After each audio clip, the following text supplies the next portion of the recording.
Hello guys, अगर आप लोगों को मेरे वीडियोस पसंद आ रहे तो प्लीज मेरे चैनल को सब्सक्राइब कर दीजिए।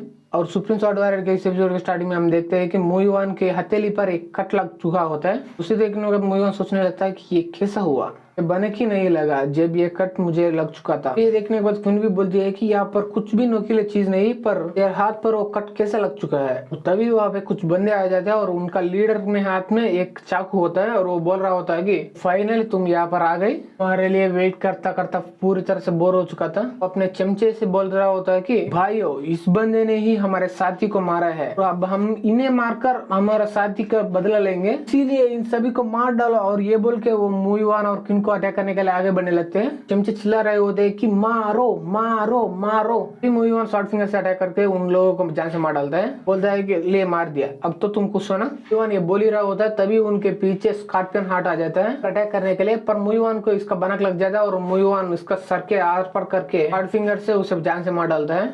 ये देखने के बाद क्वीन बोलते हैं कि मेरे पॉइजन वो स्पिरिट बीस्ट पर काम नहीं आएगा, इसलिए मैं इन आदमी से फाइट करूंगा और तुम उन स्पिरिट बीस्ट से फाइट करो। तभी मूवीवान भी ठीक है बोले था। तभी वो दोनों अपने अपोनेंट्स के आमने सामने होते हैं। तभी क्वीन पॉइजन को बनाने लगती है और बनाने के बाद वो सभी पॉइजन को सभी गुंडों पर फेंक देती है, की वजह से काफी सारे लोग वो पॉइजन के जंगल में आ जाते हैं। अगर मूवीवान भी चुप नहीं बैठता, वो स्पिरिट बीस्ट को मारे ही जा रहा होता है, ऐसा वो लोग कर ही रहे होते। तभी क्वीन पर वो डार्क गैंग का लीडर जू अटैक कर देता है अपने चाकू से, और ये देखने के बाद क्वीन थोड़ा चौंक जाती है और कुछ भी नहीं कर पाती। पर तभी मूवीवान वहां पे आ जाता है और अपने स्कारलेट रंबल की मदद से उस अटैक को रोक देता है। और तभी उसी डायरेक्शन में एक डीमन बुल आ रही होती है, वो भी काफी गुस्से से और आकर मूवीवान को टकराती है और उसके पीछे क्वीन भी होती है और वो दोनों जाकर दूर उस ब्लैक लोटस के नीचे वाले हिस्से से टकरा जाते हैं और वहीं पर गिर जाते हैं। इसकी वजह से ब्लैक लोटस पूरी तरह से शेक करने लगती है और इसकी वजह से वो ऊपर का ड्यू नीचे गिरने लगते हैं उस ब्लैक लोटस से, और वो ड्यू सीधे आकर मूवीवान के हाथ पर गिर जाते हैं। और अगले ही सेकंड में उसी हाथ को काटने के लिए एक डीमन वुल्फ वहां पर आ जाते हैं। मूवीवान ही उसे पहले अटैक करके जैसे जान से मार डालता है।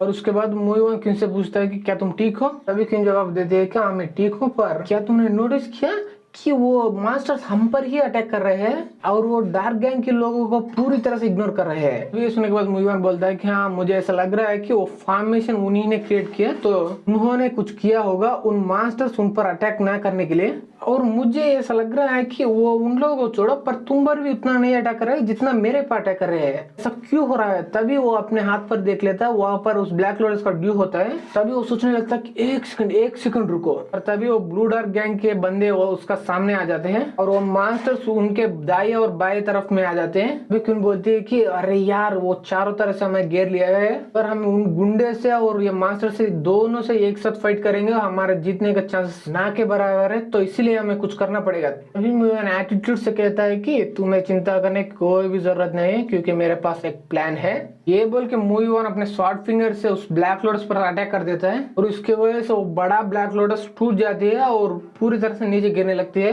तभी मूवीवान उस टेम्प पर भागता भागता जाकर ऊपर जाने के बाद ब्लैक लोटस को किसी और डायरेक्शन में किक कर लेते हैं। उसके वजह से वो ब्लैक लोटस सीधे जाकर उस ब्लू डार्क गैंग की बंदों के सामने गिर जाती है। उसके वजह से उसका ड्यूक पूरी तरह से उस ब्लू डार्क गैंग पर कवर हो जाती है। तभी ये देखने के बाद क्वीन बोलती है कि अब मुझे समझ आ रहा है कि ये सारे जानवर ये ब्लैक लोटस के आसपास ही क्यों घूम रहे हैं, क्योंकि वो सारे जानवर इस ड्यू की वजह से अट्रैक्ट हो रहे हैं। वो किसी न किसी तरह से उस ड्यू को पाना चाहते हैं। अभी ये सुनने के बाद मूवीवान बोलता है कि उसके लिए अट्रैक्ट नहीं बल्कि उसके लिए पागल ही हो जाते हैं, और वो मास्टर्स भी ऐसे ही रिएक्ट करने लगते हैं। वो फिन और मूवीवान को छोड़ के और ब्लू डार्क गैंग बंदों के लिए और देखने लगते हैं। अगले ही सेकंड में उन पर अटैक करने के लिए उनके तरफ आगे बढ़ने लगते हैं। और ये देखने के बाद गैंग लीडर बोल रहा होता है कि अरे यार ये हमारे लिए अच्छा नहीं हुआ। यही मौका समझकर मूवीवान क्वीन को गोद में उठा लेता है और वहां से सबसे भागने लगता है उसी टनल के एंट्रेंस की ओर। देखने के बाद वो गैंग लीडर जू थोड़ा ईविल स्मेल देने लगता है। कुछ ही समय के बाद मूवीवान और क्वीन उस टनल के एंट्रेंस के पास पहुंच जाते हैं। तभी मूवीवान पीछे मुड़कर देखता है, वहां पर वो ब्लू डार्क गैंग के बंदे और मास्टर्स फाइट कर रहे होते हैं। ये देखने के बाद मूवीवान मन ही मन सोच रहा होता है कि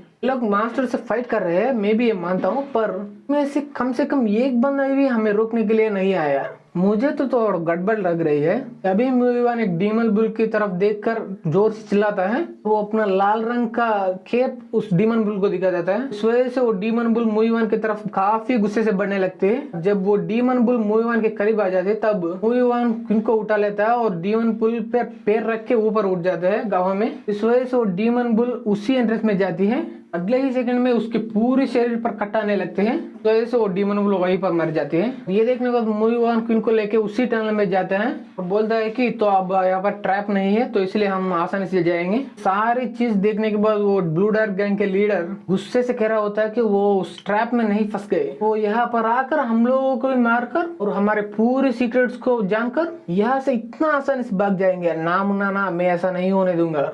तभी वो बंदा एक उसी गैंग की एक और बंदे की तरफ देखता है। तभी वो बंदा कहता है कि गैंग लीडर आप उन दोनों के पीछे जाइए और हम इन मास्टर्स को संभाल लेंगे तब तक। सुनने के बाद वो गैंग लीडर भी वहां से जाने लगता है। जाते जाते कह रहा होता है तुम लोग सभी मिलकर फाइट करो इनसे, ये बोल के वो वहां से चले जाता है। तभी यहाँ पे सीन शिफ्ट होता है मूवी वन और क्वीन के ऊपर, वो बाहर आ चुके होते हैं। तभी मूवी वन कहीं पर रुक जाता है और नीचे बैठ जाता है और उसे देखने के बाद क्वीन पूछती है कि क्या तुम ठीक हो। मूवी वन जवाब देता है कि मेरा पैर पर लगा हुआ ये चोट मैं जितना सोचा उससे भी ज्यादा गहरी थी। क्वीन बोलती है कि रुको, अभी मैं तेरा वुंड को ट्रीट करूंगी, और मूवी वन भी ठीक है बोल देता है। वो वहाँ पर बैठ जाते हैं। तभी क्वीन उसको बैंडेज करने लगती है। मूवी वन बोल रहा होता है कि मुझे माफ कर दो क्वीन स्वान, जब मैंने तुझे पहले देखा तब तुम पॉइजन यूज कर रहे थे, इसीलिए मैं तुझे एक डॉक्टर नहीं मानता था, इसीलिए मैंने तुझ पर थोड़ा चेक किया। तभी ये सुनने के बाद क्वीन बोलती है कि हाँ तुमने सही सोचा, मैं एग्जैक्टली एक डॉक्टर नहीं हूँ। ये सुनने के बाद मूवी में थोड़ा चौंकते हुए पूछता है कि क्या।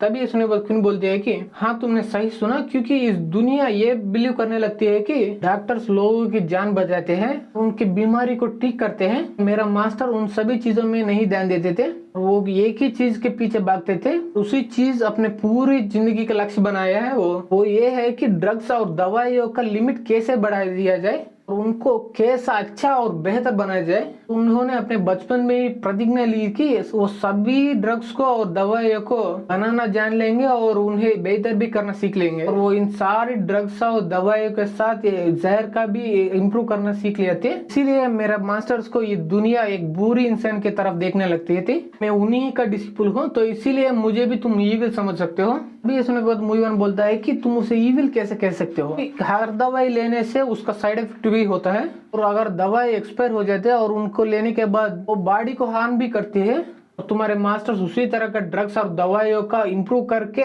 उसको और भी बेहतर बनाना चाहते हैं। तो इसीलिए ये सब सोचने वाले के दिमाग में होती है, और मैं ये सोचता हूँ कि तुम एक बुरी पर्सन नहीं हो। अभी ये सुनने के बाद क्वीन थोड़ा मुस्कुराती है और उसको बैंडेज पूरे कंप्लीट करते बोलती है कि इल्जुट है, तुम मुझे मक्खन लगाने की कोशिश कर रहे हो।